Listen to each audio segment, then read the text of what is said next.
Hey everybody, Tommy Scoville. This is the Tommy Scoville Show. General housekeeping, right? We get that knocked out of the way. I got a bunch of emails. Really appreciate it. This channel's working. And I don't mean me. I mean the fact that what I was hoping would happen on this channel with the people becoming part of it is happening. And it's happening so much faster than I thought it would. I cannot be any happier. That is the absolute truth. Now, in terms of, I also got some emails about the quality of the audio. This is something I'm working on. I'm not going to lie to you people. This channel was a risk, and I wasn't 100% sure that this was going to fly. Honestly, if I had done a Pepper channel, I was 100% sure it was going to fly. But what I'm doing is different, and not that I couldn't sit here and talk to you guys. I know I could do that. Whether or not it would have been accepted and received the way it has been, now that it has, I'm obviously going to have to do some stuff and get some better equipment. In the meantime, bear with me. Appreciate you and your patience. Also, I've gotten a ton of questions about the whole Own It thing. People that don't necessarily want to tell the entire world every mistake they've ever made. I'm not telling anyone they have to do that. Own it means admit what you've done, right? Don't push blame on other people. Now, it's different for me. And, you know, the question comes up, why do I feel the need to do this? And put as simply as I can, I don't want the first 46 years of my life to have been for nothing. Does that make sense?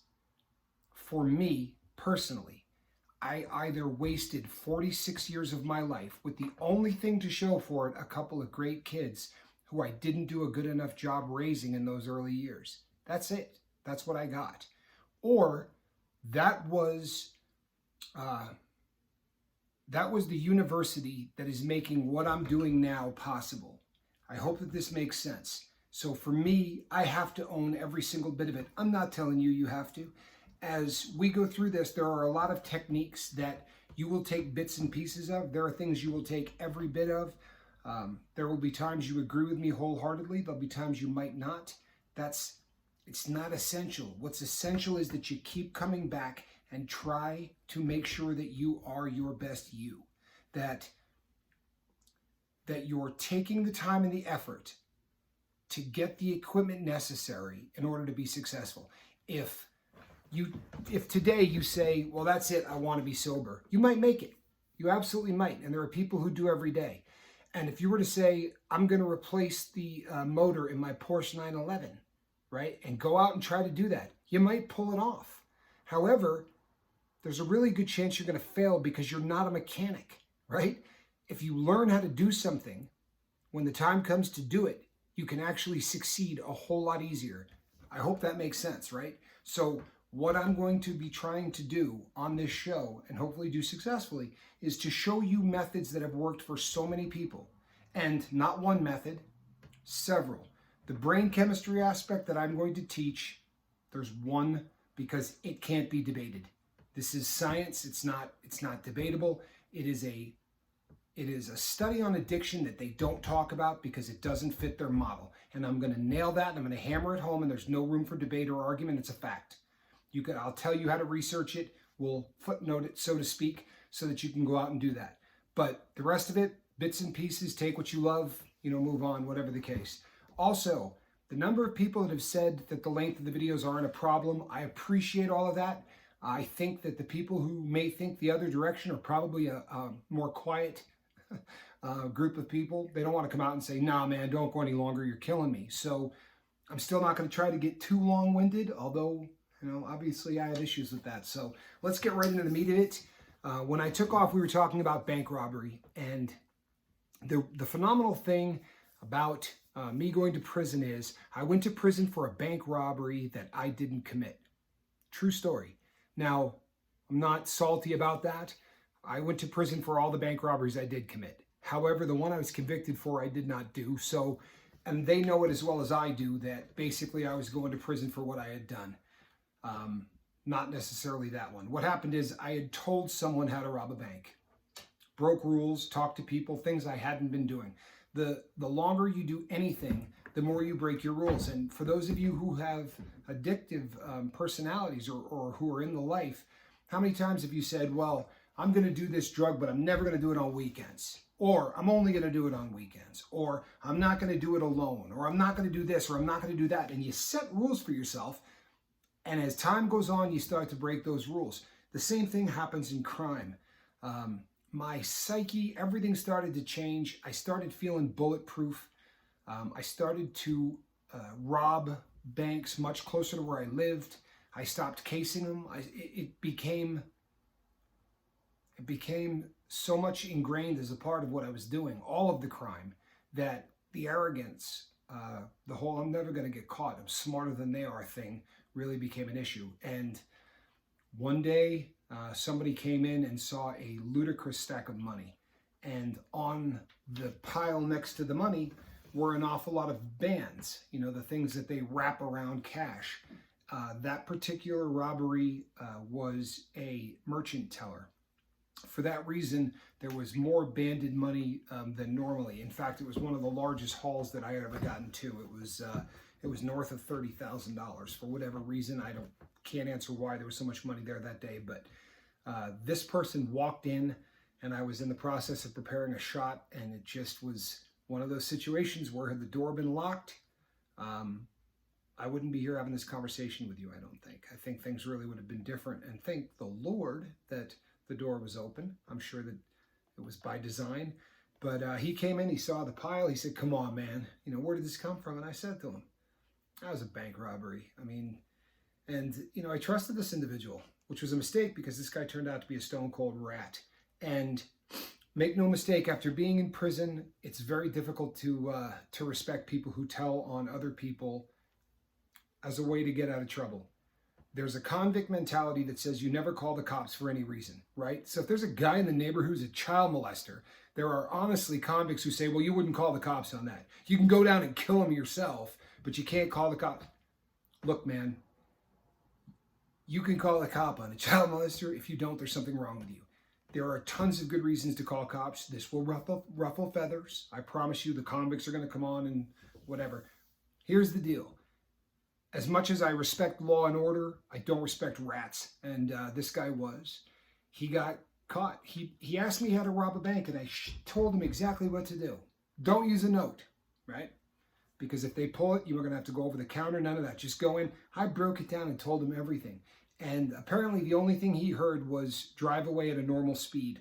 He did it in his own vehicle, and he robbed a bank in the same city that he lived in. And he was kind enough to do it about 2.5 miles from my house. Oh, and he went in a big coat with a hat that was fur-lined. And I mean, it was just, honestly, I wish I had a photo of it, because it's one of those things that you look at and you think, you know, when they came in, it had to have been like Family Feud, right? One hand behind the back, the other one, top 5 answers on the board. Is this man going to rob a bank? You know what I mean? Hit the buzzer as fast as you can. He got caught. When he did, they asked him if this was the first bank he had ever done. And apparently, I don't know if there's any truth to this, but he claims that he had done more than one. So he said no, and the guy said, well, you're a bank robber. And the light bulb went ding. He said, no, but I'll give you one. And how do I know this? When you get arrested and you start to fight your case, you're given discovery. That discovery shows you all of the videos of everything this man's ever been questioned on. He folded so fast, it took probably 40 seconds. And he told on himself, and then he told on me. And that is what it is. So I left my house one day with my friend Jack, and you will probably meet Jack. He's the only friend of mine who's still alive and clean and sober from back in the day. So Jack and I are still best of friends. We left my house. We pulled out onto the main fair. We were on our way to go get dope. And coming in the opposite direction, we were in a 2-lane road, and there was a median in between, and we're going this way. And a cop coming the other direction whipped an emergency brake in the lane he was in to turn around. And Jack says to me, whoa, boy, they're in a hurry for somebody. And I saw them start coming from everywhere else. I said, they're in a hurry for us. They pulled us over. There was every single agency on the planet. The FBI was there. There was something called ROPE, which is the Repeat Offender Program. These are cops who just hunt down people like me who had been arrested for multiple crimes. Rope was there. There was the city police, the sheriff. There was alcohol, tobacco, and firearms, because apparently if you rob banks, you must have done it with a gun, which I never did. Nevertheless, ATF was there. I mean, everybody and their brother. It was right out of a movie. There was a helicopter, and they popped out. We pulled off the road onto a driveway that used to go to a movie theater, but that entire mall had been shut down. But we pulled right there, so there was nothing in front of us. And, the voice over the police microphone, "Get your hands out the window." They know us by name. It's not, "Hey, you." They're screaming, "Tommy Scoville, get your hands out the window," this and that. And I'm not telling you this to be cool. I'm trying to give you an idea of just how far gone I was. I looked at Jack, and he said, "Man, get your hands out the window. What are you doing?" I said, "I got one more bag." And he's like, "Dude, they're going to shoot us." I said, "They're not going to shoot us. And I'm doing this bag." Like, there was no way I was going to go away without getting that last shot of heroin in. It probably just sounds so bizarre.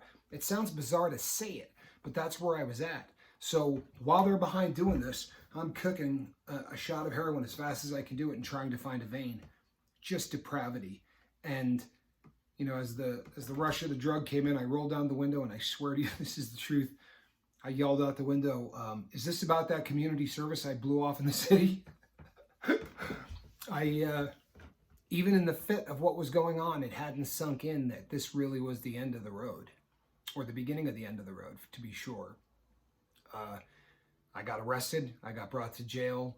My family, the city, everyone found out that, that this is what I was doing and this is who I was, which was devastating. Not that day. I still had dope in my system. About 7 to 9 days afterwards, 3 days afterwards, the dope's gone, but the dope sickness isn't. So when it was all said and done and I finally got sober, the guilt of what it had done to my family, what it had done to Johnny and to everyone else involved, really started to sink in. And the craziest thing happened.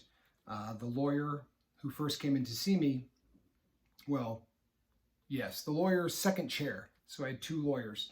And one was a very beautiful girl, considerably younger than I was, and we fell in love and got married. True story.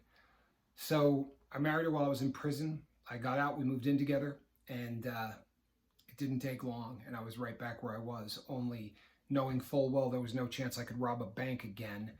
I started buying stolen guns, basically became a fence for people who were selling stolen guns. This wasn't the thought process at the time. Somebody showed up on a day that I had picked up heroin, and I, again, fell right back into the life and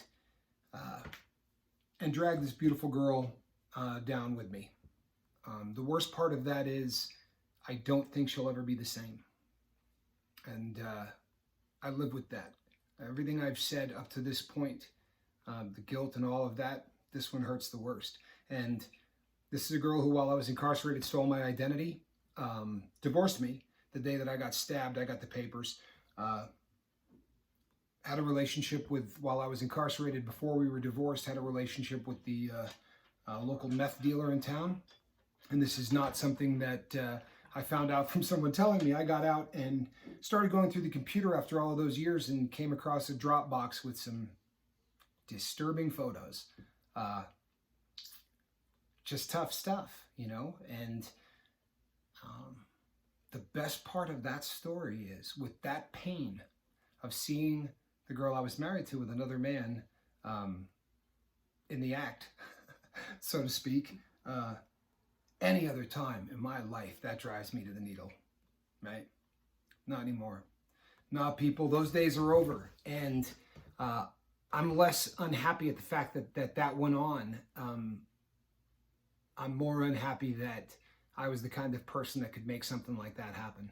If I had gotten out of prison and I had done what I was supposed to, then this would be a non-issue. But I got arrested for the guns, and I went back to prison. She divorced me. And folks, my criminal career is over. There's nothing more to talk about.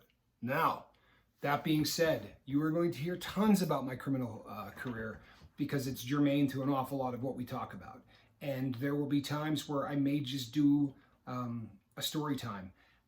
The criminal life is done. I don't want to spend a tremendous amount of time talking about prison. Unfortunately, I'm going to have to spend some time talking about prison because it was in there that this became a reality. That me doing what I'm doing right now, all of the thought processes, the books that were read, the research that was done, I knew 2 weeks after I was arrested what I wanted to do with the rest of my life. I didn't start. I continued to do dope. But there was, for the first time, really that inner conflict of what I wanted to be and what I was. And it just continued to go until the day I was stabbed. And when they put me in the hole in solitary confinement and I got the Dear Tommy letter from the ex, or current wife at the time, she's my ex-wife now, I had a very long talk with God. And when I say a very long talk, it lasted about 28 days. I'm not exaggerating. I prayed nonstop, and the prayer was that I was going to become a sober individual. And the thing that really weighed on my heart when it was over was that, are you ready for my curse? I pissed away 46 years of my life, and I pissed away some God-given talent. I can speak, right? As a public speaker, I made a lot of money. I did well. As a business person, I did pretty well. I would go up and down because of the drugs, but I have some talents. It's just, it is what it is. My ability to speak and be somewhat engaging is real. It's not ego. It just kind of is one of the only things that I'm good at. But when it's all said and done, you know, the fact that all of these gifts and all of these skills and all of these opportunities and you know, the biggest gift being Papa Scoville and the family that I had every opportunity. If I had been a kid that was beat by his parents, you know, you could look at it and go, well, that kind of makes sense. But I grew up in the most perfect environment in the world by parents who cared, and I did nothing with it. And the judge said that to me. He said, no lie, there's not a doubt in my mind you're the smartest man in the room right now at sentencing. How's that? I made a 45-minute speech telling him exactly what I was going to be doing right now. And I said, just don't give me the maximum amount of time. Let me get out and help people, because I can help people. My story can help people. And I gave him a couple of examples that you'll hear about in the next video. And the judge said, you know, I'm sad about, you know, the condition that you're in. You have so many gifts and so many talents, and you've done nothing with it. And no, I'm not giving you a break of any kind. I did, however, say to him, I said, you know, he said, anything you want to say, you know, before we're done? And I said, you know, when I get out and I do this, there are going to be people that I meet who say, boy, you know, if I had heard this 5 years ago, maybe I could have saved my son or my daughter. And that blood's going to be on my hands because of the fact that I went back to prison after already having this idea, you know, the seed of this. I said, but make no mistake, Your Honor, it's going to be on your hands too. I said, I'm going to mail you each of those letters. But after all of the time between now and then, it's not his fault, it was mine. And again, I'm no saint. I don't want you people to think I'm perfect. I'm not. I said I don't curse. What I mean is I'm never cursing on this video, right? Today, while removing a stump, I hit myself in the thumb. And I'm not going to lie to you, I didn't say damn or heck. You know, and I vape, right? I have a nicotine addiction, and my addiction to caffeine, forget about it. Really out of control how much caffeine that I drink. I'm not perfect. I'm not. I have grudges I've never gotten over, and that's horrible. It goes against, you know, my religious beliefs and everything else, but there are people I just can't seem to forgive. And I don't want to come across as holier than thou or anything else. I just am a guy that screwed up a lot. And for whatever reason, through all of the dope and all of the things that have happened, number one, I'm not dead, and everyone I know is. And I didn't lose the ability to communicate. I had friends who were super intelligent and gifted people, And now when you talk to them, they sound like Joe Walsh, or they sound like like Ozzy Osbourne. And I still have the ability to communicate and be somewhat engaging. So this is what I have to do.